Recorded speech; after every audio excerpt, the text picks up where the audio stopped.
When she opened her mouth, every bodyguard in the room reached for their weapon.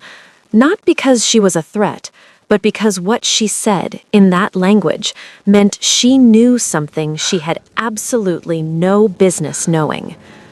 Dolores Abrams wiped down the bar the way she always did. Slow circles, quiet hands, eyes down. She'd been the bartender at Cosimo's restaurant for 3 years, and in 3 years, nobody had really looked at her. That was the point. She was background, furniture, the kind of woman powerful men speak freely in front of because they don't believe she's listening. But Dolores was always listening.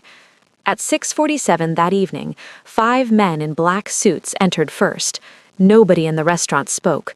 Glasses stopped clinking. Conversations died mid-sentence.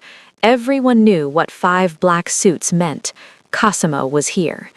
But tonight, Cosimo wasn't the one who made the air feel different. Behind him walked an older man, silver hair swept back like he'd never once rushed through a doorway in his life, sharp eyes that moved slowly, taking in everything. A face that didn't smile, but didn't need to. The room bent around him. Dolores recognized him immediately. She'd spent years making sure she would. Antonino Romano, the man who built the empire Cosimo now ran, the Sicilian patriarch who hadn't set foot in this city in over 2 decades. Her hands stayed steady on the bar cloth, her breathing stayed even, but inside, every careful year of preparation came rushing to the surface at once. Now, to understand why a quiet black bartender from Georgia was standing in that room, you have to understand where she came from. Dolores grew up with one story. Her grandmother told it in pieces, never all at once, never loudly, always at night in a kitchen that smelled like garlic and old wood, in a language that had no business being spoken in rural Georgia. Sicilian. Not Italian, Sicilian, the old dialect, the kind from specific mountain villages that outsiders couldn't even follow. Her grandmother, Maria, had made her learn it like a second heartbeat. Speak it clean, she'd say, like you were born there. Dolores never fully understood why, until the night Maria told her the truth, about Sicily, about a man named Antonino, about why they ran, and about the one thing Maria made her promise. If she ever found herself close enough to that world, she would not waste the moment. So, when Antonino slowly sat down on the bar stool in front of her, Dolores set down her cloth, reached for the aged wine, and spoke, not in English, not in Italian, but in the deep, rounded sounds of old Sicilian dialect. Benvenuto, Don Antonino. The glass in Cosimo's hand stopped moving. A bodyguard shifted, and the old patriarch lifted his eyes slowly, like a man who had just heard a voice from 40 years ago. Cosimo didn't say a word. He just looked at her. That slow, dangerous kind of look that meant his mind was already 3 steps ahead. Then he turned to the room. Everyone out. Not loud. Didn't need to be. The restaurant emptied in under 60 seconds. Waitstaff, guests, everyone. Gone. He led them through a side door, down a short hallway, into a private lounge most employees didn't even know existed. Dark wood panels, low lighting, a single bottle of aged Marsala on the table. The kind of room where quiet conversations happened, the kind that never left the building. Dolores walked in calmly. She'd imagined this room before. Not this exact room, but a room like it. She sat down, hands folded, breathing steady. Don't rush, don't perform, just answer. Antonino didn't sit immediately. He stood by the window, studying her the way you study something that shouldn't exist. Then he started talking. And listen, he didn't ease into it. No warm-up, no simple questions. He went straight into rapid, deep Sicilian dialect. The kind that makes even northern Italians lean in confused, like, wait, what language is this even? He asked about the harvest seasons, about the names of saints celebrated in certain villages, about an old Sicilian proverb that had no direct translation. Fast, sharp, testing every gap. Dolores answered every single one. Clean. No hesitation, no searching for words. The accent wasn't learned, it was lived. Cosimo watched from the corner. His expression didn't change, but something behind his eyes did. Because Cosimo had grown up hearing that dialect from his father, he knew what it sounded like when someone performed it. This wasn't that. Antonino went quiet. The room went quiet with him. He finally sat down, poured himself a small glass of marsala, and asked the question slowly. Who ti insegnò? Who taught you? Dolores didn't flinch. My grandmother. Antonino's finger stopped on the rim of his glass. Your grandmother. He said it like he was tasting the words, trying to decide if he believed them. Cosimo leaned forward slightly. Where was she from? Dolores looked at him briefly, then back at Antonino. She never told me the name of the village. She paused. But she told you yours. Okay. The temperature in that room just dropped about 15 degrees. Cosimo straightened. Even the bodyguard near the door shifted. Antonino's jaw tightened. What did you say? Dolores held his gaze. Calm, quiet, certain. She said if I ever found you, I'd know exactly what to say. Antonino set his glass down, slowly. What was her name? Not a question, a demand wrapped in a whisper. Dolores answered. Maria Bellomo. The glass didn't shatter. Antonino didn't shout. He just stilled. Every muscle, every breath, like the name had reached into his chest and grabbed something. Cosimo looked at his father. He had never, in his entire life, seen that expression on that face. Impossibile, the old man whispered. And for the first time since Dolores walked into that lounge, Dolores felt the weight of everything her grandmother never fully explained. It was heavier than she expected. They didn't stay in the restaurant long after that. Cosimo made a single hand gesture, and within minutes they were moving. The limousine was black, long, quiet, the kind of vehicle that doesn't get pulled over, ever. Dolores sat across from Antonino, city lights sliding past the tinted windows, the silence between them heavy enough to touch. Cosimo sat beside his father, arms crossed, watching her like she was either the most important person in the room or the most dangerous, maybe both. Antonino finally spoke, low, measured, like a man choosing every word carefully. Maria Bellomo, he began, was not just a name from my past. He stared at the floor of the car. She was someone important, in Sicily, inside the organization. He paused. And then one day, she was simply gone. He snapped his fingers softly, like smoke. Cosimo glanced at his father, because in 40 years, he had never once heard that name spoken out loud. What happened to her? Dolores asked quietly. Antonino looked up. That is what nobody ever fully answered. There was a betrayal inside our network. Someone gave information to our enemies. Maria, she knew too much. She saw too much. He shook his head slowly, and then she disappeared before anyone could ask her what she knew. Dolores nodded, like pieces she'd been carrying for years were finally clicking into place. She didn't disappear, Dolores said. She ran. Antonino's eyes sharpened. She came to America, changed her name, changed everything. Raised my mother in Georgia, far away from anything Italian, anything Sicilian. Dolores paused. Except the language. She kept the language. The car hummed through the night. Nobody spoke for a moment. Cosimo uncrossed his arms slowly, because the story was starting to land differently now. This wasn't just history. This was covered-up history. Antonino leaned forward. His voice dropped. Why did she run, Dolores?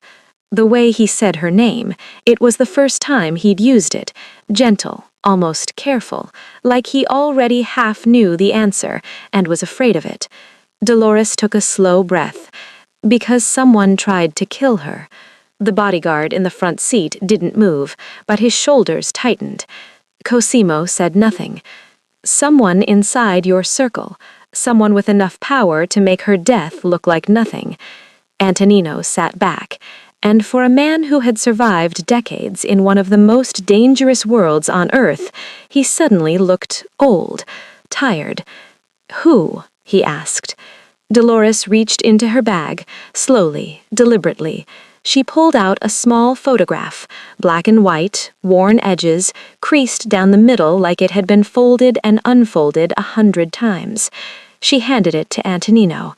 He took it, held it under the dim cabin light. 3 people in the photo, a young woman, a young Antonino, and a third man, standing close, smiling wide, the kind of smile that said, "I am trusted here."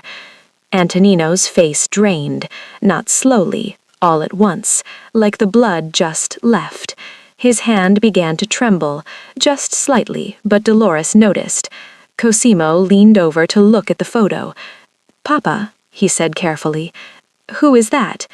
Antonino didn't answer immediately. He just stared at the face of the third man, a man he had grieved, a man he had buried in his memory decades ago. His closest friend, his most trusted ally, the man everyone believed was dead. "Dio mio," he whispered. The mansion was exactly what you'd expect. Gates, cameras, men at the door who didn't smile. The kind of house that doesn't appear on any real estate listing. Ever. Antonino's private study was at the end of a long corridor. Dark shelves, old books, a desk that had probably heard confessions most priests never would. He sat down slowly, set the photograph on the desk in front of him, just stared at it. Cosimo stood to the side. Dolores sat across from the old man, waiting, because she'd waited this long already. A few more seconds wasn't going to hurt. "Salvatore Rizzi," Antonino finally said. The name landed like a stone dropped into still water. "He was my lieutenant, my right hand." He touched the edge of the photograph. "For 15 years, I trusted that man with everything." He paused. "And then, one day, he was gone. We found his car, burned near the coast. We assumed the worst." He looked up at Dolores. "We buried an empty coffin." Cosimo pushed off the wall. "You're saying he faked his death?" Dolores nodded slowly. "My grandmother didn't find out until it was almost too late." She leaned forward slightly. Rizzi had discovered something, a secret Maria was keeping for Antonino. Information powerful enough to shift the entire balance inside the organization. And instead of bringing it to Antonino, she paused. He decided to use it for himself. Antonino's jaw tightened. "What kind of secret?" "She never told me the details," Dolores said honestly. "She said the less I knew, the safer I'd be." She looked at him carefully. "But she told me it was big enough that Rizzi couldn't let her live once he knew she'd seen him take it." Antonino closed his eyes briefly, like he was doing math in his head. Old, painful math. "So he tried to kill her," Cosimo said quietly. "He sent 2 men to her apartment," Dolores confirmed. "She got out through a back window." She almost smiled. "My grandmother was 63 years old and climbed out a second-floor window in the dark." Cosimo blinked. "Okay, respect." Even Antonino's expression softened for half a second. "She took nothing," Dolores continued. "New name, new city, eventually a new country. But she never stopped watching the news from Sicily, never stopped reading, listening, checking, because she believed, deep down," Dolores paused, "that Rizzi was still out there." Antonino opened his eyes. "And before she died," Dolores held his gaze, "I gave her one instruction." The study went completely silent. Even the old clock on the shelf seemed to pause. "Find Antonino Romano. Tell him what I know. And make sure he understands." Dolores took a slow breath. set both hands flat on the desk, and said it quietly, like she'd rehearsed it 1,000 times in an empty room. Rizzi isn't dead. Antonino didn't move. Cosimo didn't move. The photograph sat between them all, the third man's smile staring up from the desk, wide, warm, patient, like a man who had always known this moment would eventually come. Cosimo didn't sleep that night. Nobody did. By 3 a.m., the study had transformed into something else entirely. Laptops open, phones buzzing, 3 of his best men moving quietly around the room like ghosts. Antonino sat in his chair the whole time, didn't eat, didn't speak much, just watched. The search took until morning, because here's the thing about a man who fakes his death and disappears for 40 years. He doesn't just hide, he rebuilds. And Rizzi had been very, very thorough. It was Marco, Cosimo's youngest analyst, who found it first. He set a printed document on the desk quietly.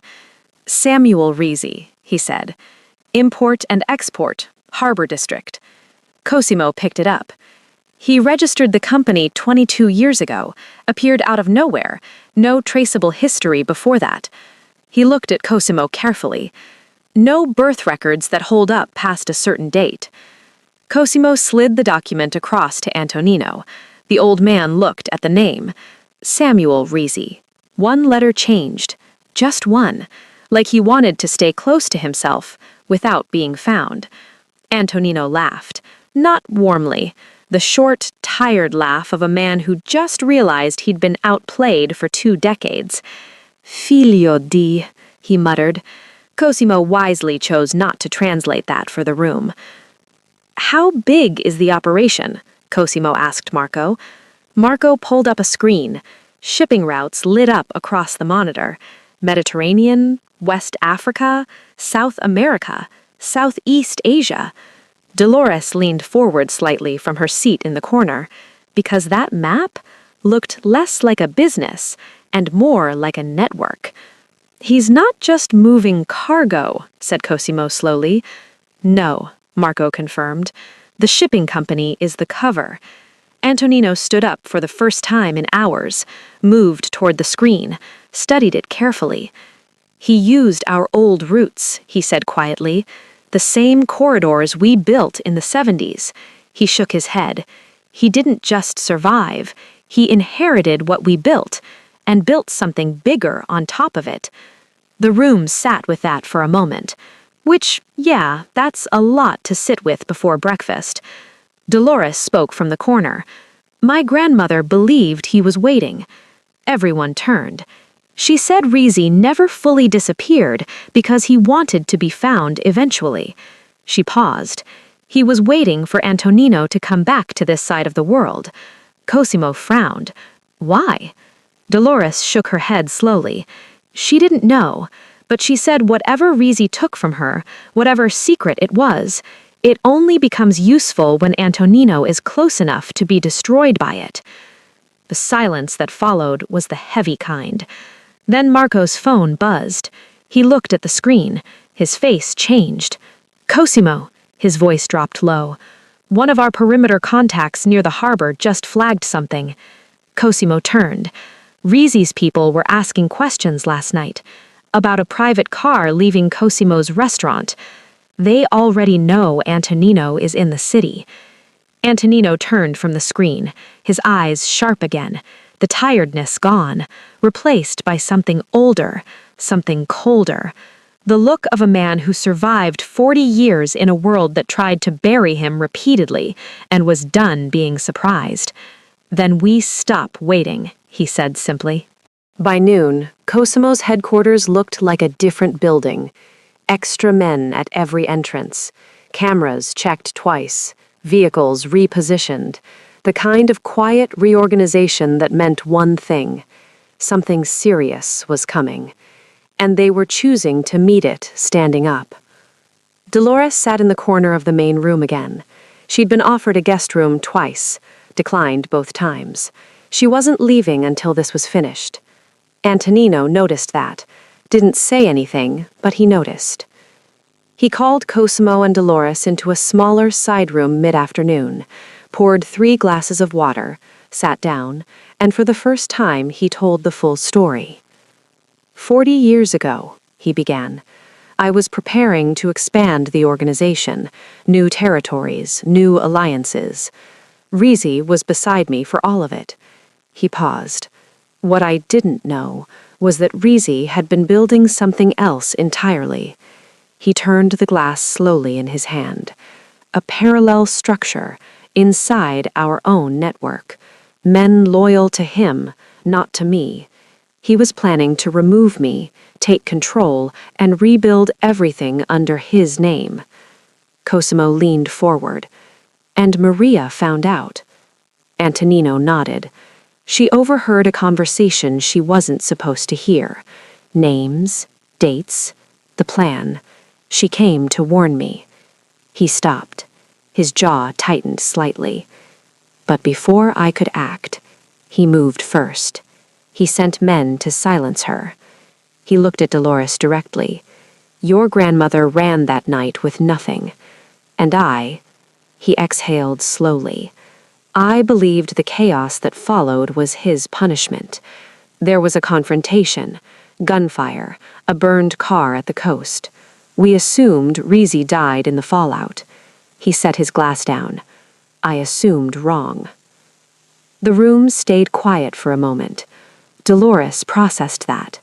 40 years of a mistake sitting in this old man's chest like a stone. He's been building this whole time, Cosimo said quietly, using our old roots, our old contacts, watching. Antonino nodded slowly, waiting for me to come close enough. He almost smiled. I handed him the moment by coming here, which means, he looked at his son, he has been more patient than I ever gave him credit for. Then Antonino did something unexpected. He turned to Dolores, and the hardness in his face softened just slightly. Your grandmother was brave, he said quietly. She warned me once, and it cost her everything. He paused. And she raised someone brave enough to finish what she started. Dolores felt something tighten in her throat. She nodded once, didn't trust herself to say more. It was a genuinely quiet moment, warm even, which is exactly why what happened next felt like a bucket of ice water. The door swung open hard, Marco breathing fast. Cosimo, his voice was tight. They hit the West Side warehouse, Rizi's men, 20 minutes ago. Cosimo stood immediately. Antonino's expression closed back up like a shutter snapping shut. Gone was the reflective old man. Back was the patriarch. How many of ours? Cosimo asked. Marco hesitated. 3 down, 2 missing. The temperature in the room dropped immediately. Cosimo turned slowly, eyes cold, steady. He wants us to show him he's not afraid. Antonino picked up his glass calmly, finished the water, set it down clean. He said, quietly, "Good, neither are we." The harbor at night smelled like salt and rust and old secrets, which, fitting. Cosimo's convoy moved without headlights the last half-mile. 4 vehicles, 12 men, no sirens, obviously. This wasn't that kind of operation. Dolores had insisted on coming. Twice, Cosimo said no. Twice, she ignored him. "I have my grandmother's notes," she said simply. "You don't know what you're looking for. I do." Cosimo stared at her for a long moment, then looked at Antonino. Antonino shrugged slightly. She's not wrong. So here she was, sitting in a black SUV heading toward a potentially violent confrontation at a shipping warehouse, living her absolute best life, clearly. They parked 2 blocks out and moved on foot.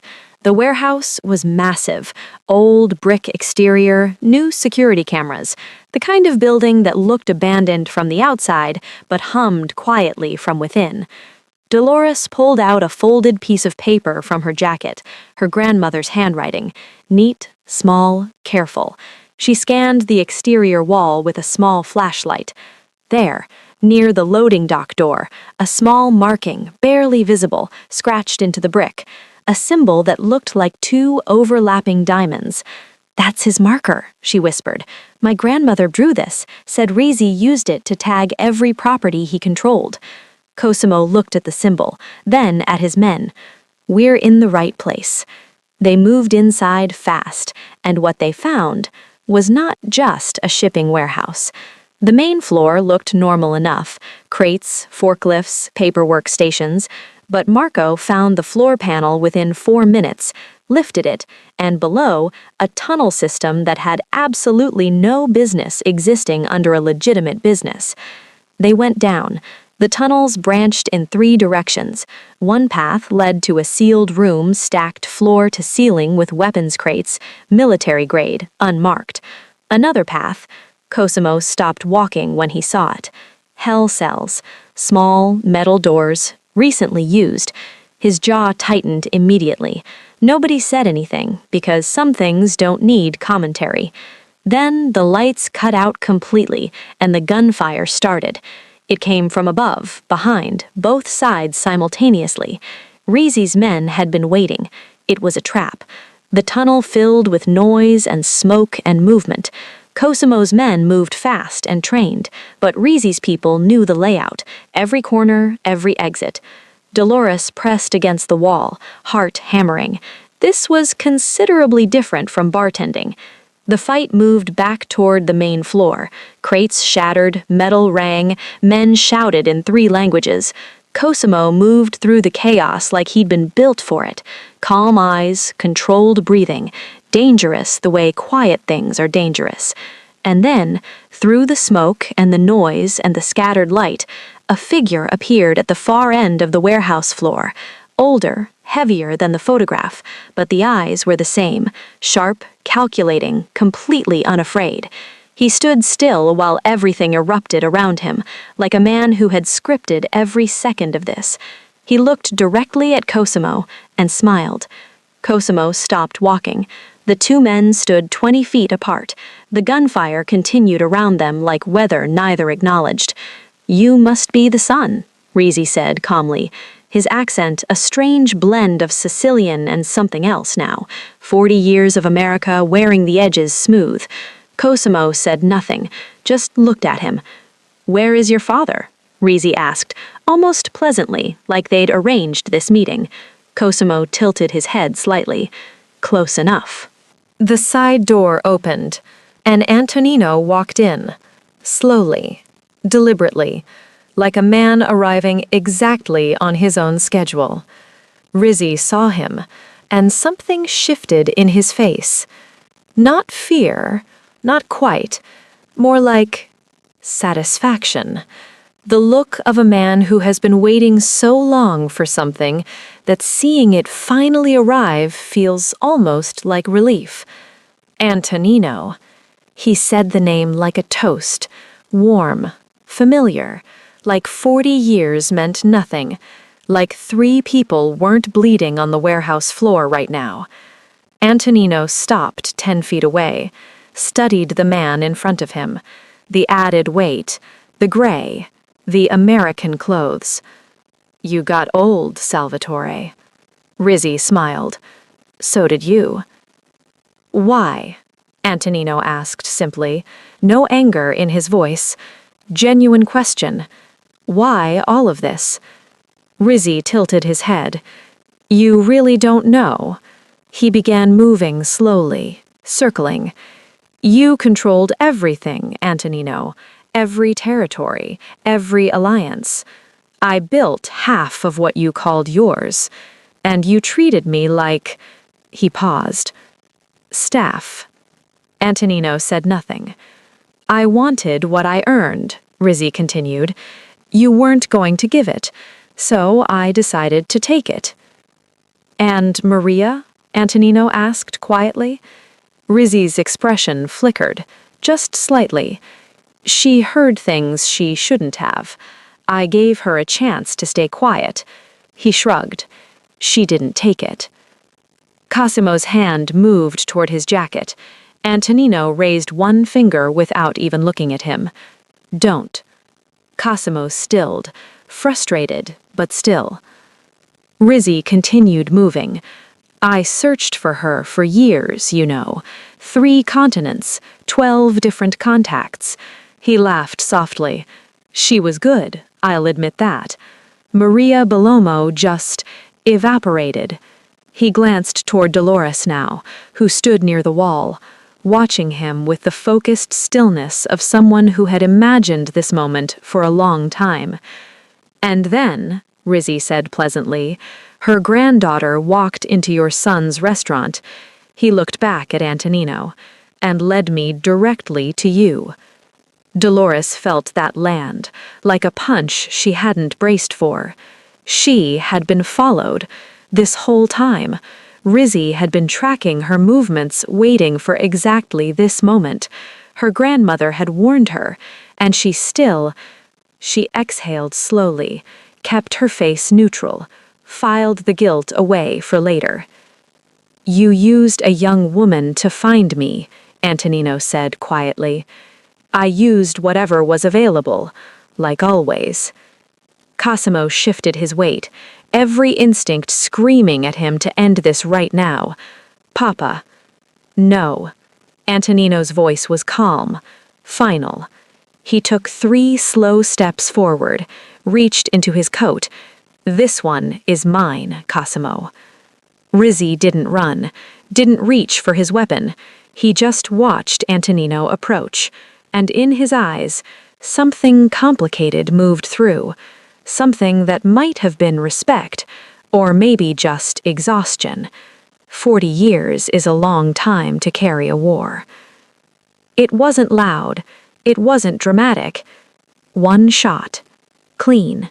And Salvatore Rizzy, who had faked his death, built an empire, hunted a woman across continents, and waited 40 decades for revenge, simply stopped.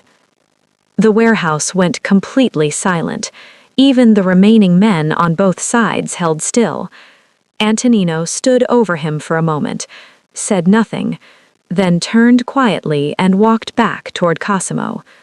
That's when they heard it, distant at first, then closer, then unmistakable.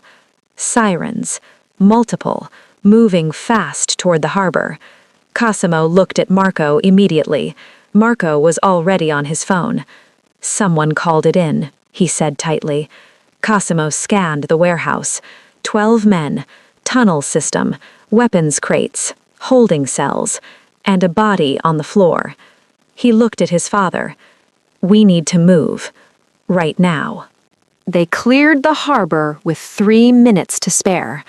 Cosimo watched through the rear window as police flooded the entrance. The tunnels, the weapons, the holding cells, all of it about to be discovered. He exhaled slowly. It's done, Marco said quietly.